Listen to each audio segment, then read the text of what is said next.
Praise the lord. మీ అందరికీ నా హృదయపూర్వక వందనాలు. మీరందరూ సంతోషంగా ఆనందంగా ఉన్నారని మన ప్రభు అయిన మన యేసయ్య నామములో అనుదినము మీ కుటుంబముల పైన దేవుని ఆశీర్వాదము, దేవుని కృప, ఆయన జ్ఞాపకము మీ కుటుంబంలో రావాలి. ఎందుకంటే దేవుడు మనల్ని జ్ఞాపకం చేసుకుంటున్నాడు. ఏమంటున్నాడంటే, నేను నిన్ను ఎత్తుకొని కోగిలించి ముదిమి వచ్చే వరకు నేను నిన్ను ఆశీర్వదిస్తాను, కాపాడుతున్నాను చెబుతున్న యేసయ్యను బట్టి ఈరోజు నువ్వు కూడా జ్ఞాపకం చేసుకోవాలి.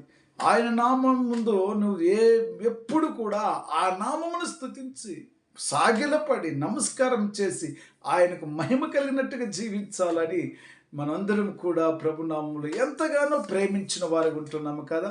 ప్రభు కలువర ప్రేమ నుంచి నూతనమైన వాగ్దానముతో మన కుటుంబాలను ఆశీర్వదించి దీవించబడాలని ప్రభు ఇచ్చిన వాగ్దానము యెషయా గ్రంథం 46వ అధ్యాయం 4వ వచనం.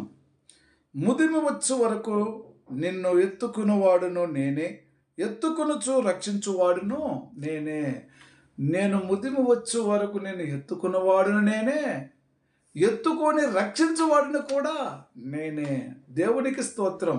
ఈ రోజుల్లో శరీర సంబంధంగా తల్లిదండ్రులు మన శరీరాన్ని మనలను మరి కింద పడకుండా పైన పడకుండా ఎత్తుకుంటారు, సాగుతారు. రక్షణ ఇచ్చేది ఎవరండి? కృప చూపించేది ఎవరండి? దుష్టాత్మ నుంచి విడుదల చేసేది ఎవరండి? కఠిన హృదయములను మాంసం గుండెగా మార్చే దేవుడు ఎవరండి? ఆయన అంటున్నాడు, నేను నిన్ను వదులునంటున్నాడు. అట్లయితే నువ్వు నేను కూడా ఉదయకాల సమయంలో ఆ జీవము గల తండ్రి, వెలుగై ఉంటున్న తండ్రిని వదలకూడదు. నీవు ప్రార్థించితే నీ పిల్లలు ప్రార్థిస్తారు. ఖచ్చితమే కదా. ఏ అవసరం ఉన్నదో, ఏ అక్కర్లు ఉన్నాయో నువ్వు అడక్క మునిపే నీ తండ్రికి అని నీ అక్కర్లు తెలుసు. ఏది కూడా నీకు కొరతగా చేయడు. ఎందుకంటే ఆయన అంటున్నాడు కదా, ముదిమి వచ్చే వరకు నేను నిన్ను కాపాడుతాను అంటున్నాడు, ఎత్తుకుంటాను అంటున్నాడు.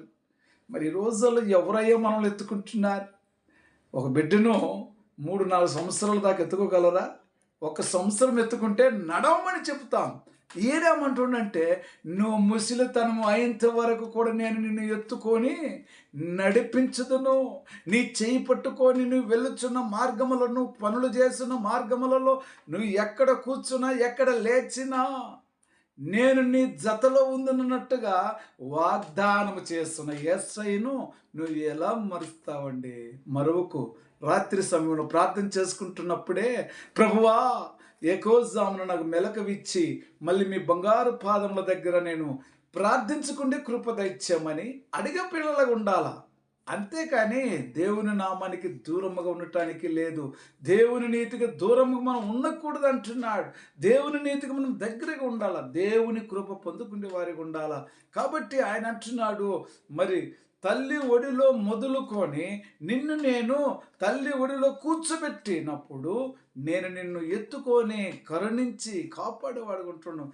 తల్లి ఒడిలో ఒకవేళ నిన్ను కూర్చొని ఉంటుందేమో, కానీ నువ్వు లేచి కింద పడిపోయాక నేను ఎత్తుకుంటాను అంటున్నాడు. ఎన్నోసార్లు తల్లిదండ్రుల చేతుల నుంచి జారిపడే పరిస్థితిలో కూడా దేవుడే కాపాడుతాడు.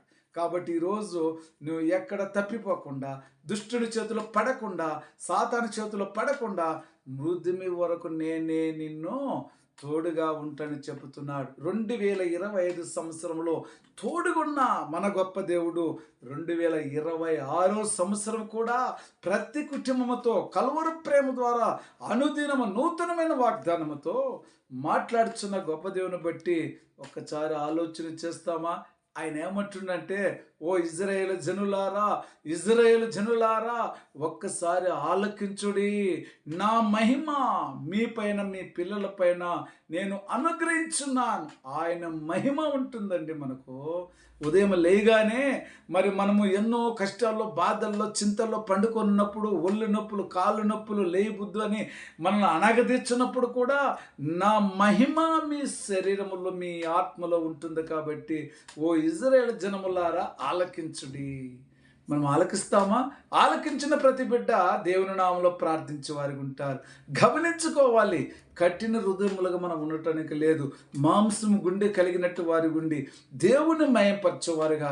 ఎందుకంటే దేవుడు చెప్తున్న మాటలను ఆయన అంటున్నాడు, నేను ముదిమి వరకు నేను తోడుగా ఉంటున్నాడుగా. ఆయన అంటున్నాడు, నేనే ఎత్తుకునే వాడిని, నేనే రక్షించేవాడిని అంటున్నాడు. నేను తప్ప ఇంకా ఎవరు లేనట్టుగానే ప్రభు చెబుతున్నాడు. మరి అలాంటి తండ్రితో నువ్వు మాట్లాడక ఎవరితో మాట్లాడతావండి? ఎక్కడ మనం ఉంటామండి? మన యేసయ్య ఇంకా అతి త్వరలో రాబోచుండగా ఆయన నామములు ఉండటానికి మనం అందరం కూడా ఇష్టపడాలి. దేవునికి స్తోత్రం. ఈ సమయంలో మన ప్రభు అయిన మన యేసయ్య మనల్ని ప్రేమించి మరి ఆ కృపతో మనల్ని ఎంతో సత్యంగా మాట్లాడుచున్న ప్రతి మాటను బట్టి మనం సంతోషిస్తామా? చిన్న ప్రార్థన చేసుకుందాం. ప్రేమ కృప జింగల తండ్రి, ముద్దుమ నుంచి నేను ఎత్తుకుని తండ్రి నేనే అంటున్నావు. మరి నా ప్రభువా రక్షించే దేవుడు నేను అంటున్నావు. నువ్వు తప్పక మరి ఎవరు లేనని నా ప్రభువా, కరుణించే దేవుడు నా ప్రభువా, ప్రేమించే దేవుడు అయ్యా. తల్లి ఒడిలో కూర్చోబెట్టినప్పటి నుంచి కూడా నేను ముద్దుమ వరకు నేను ఎత్తుకొని కోగిలించి ఆదరించి, ఓ ఇజ్రాయేలు జనమా, మీరు నీతికి దూరంగా ఉండొద్దు, నీతికి దగ్గరగా ఉండి ప్రభును ధ్యానించి ఆయన నామను ఘనపరచబెట్టుకుంటామని మన ప్రభు మనకు 2025 సంవత్సరం నేర్పించున్నారు. 2025 సంవత్సరంలో కూడా నూతనమైన మనసులు కలిగి మన అందరం కూడా బ్రతకటానికి సజీవు లెక్కలు ఆయన నామను స్తుతించి ఘనపరచ సాయం దయచేయమని యేసుక్రీస్తు నామములో ప్రార్థించున్నాను తండ్రి. Amen. Praise the Lord. God bless you.